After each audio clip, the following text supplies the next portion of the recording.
আমার ছাদ বাগানে বেশ কয়েকটা বাগানবিলাস বা বোগানভিলিয়া গাছ আছে। তো আমি এগুলো গত বছর মানে 2025-এর ওই মিডিলের দিকে আমি এগুলো পারচেস করেছিলাম এই একটা লোকাল নার্সারি থেকে। তো যে কটা বাগানবিলাস আমার গাছ আছে তার মধ্যে মানে বেশিরভাগগুলোই আমি দেখছিলাম এই শীতকালে না মানে ফুল টুল সেরকম দিচ্ছিল না, হ্যাঁ, এরকম একটা ঝিমিয়ে ছিল। তো অত পরিচর্যা আমি করতাম না। তো এখন আর কি গাছগুলো বেশ বেড়ে উঠছে।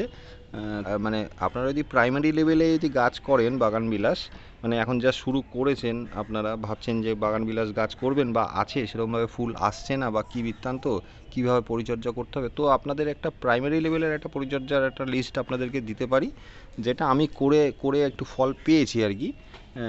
তো সেটা আপনাদেরকে একটু বলছি। তো দেখুন, এই যে গাছটা দেখতে পাচ্ছেন, তো এই গাছটা দেখুন একটা মোটামুটি এটা 10 ইঞ্চি একটা পটের মধ্যে আছে। তো এইটা আমি কি করেছি, গাছটাকে তুলেছিলাম মানে শীতের আগে আগে তুলে আমি কি করেছি, পুরো রুট প্রুনিং করে দিয়েছিলাম, মানে রুট প্রুনিং করে তারপর ওপরে ডালপালা ছেটে দিয়েছি। রেজাল্টটা এরকম দাঁড়িয়েছে আজকে।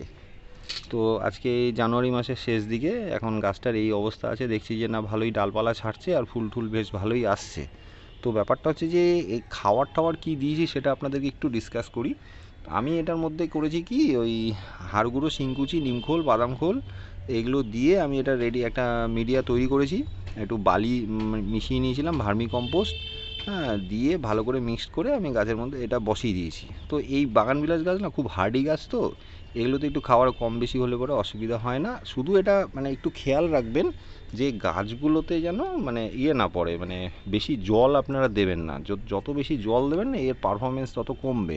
মানে একে যতটা স্ট্রেস দিতে পারবেন, মানে জলের অভাব যত হবে, মানে অভাব মানে একদম শুকিয়ে খটখটা করে দেবেন না, মানে একটু ড্রাই রাখবেন।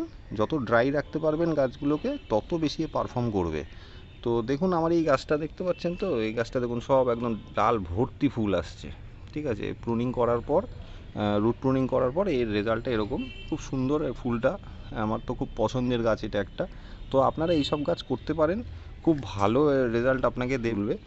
তো আপনারা এইভাবে করতে পারেন। আর পেস্টিসাইড, ইনসেকটিসাইড এগুলো নর্মাল ওই কাকা, নিম তেল, হ্যাঁ, এগুলোই আপনারা মারুন, এতে যথেষ্ট। গাছকে একটু ফুল সানলাইটে রাখবেন। আর জলটা ওই 2 দিন ছাড়া ছাড়া জল দিন, ভাসিয়ে জল দেওয়ার দরকার নেই। একটা 8 ইঞ্চি টবের মধ্যে আপনার ওই 200 ml মতন জল দেবেন, যথেষ্ট। তো আর ওই মাঝে মাঝে রাসায়নিক সার যদি আপনারা দিতে চান, ব্যালেন্স এনপিকেটা দিন, ঠিক আছে, ওটা দিলে কাজ হয়ে যায়।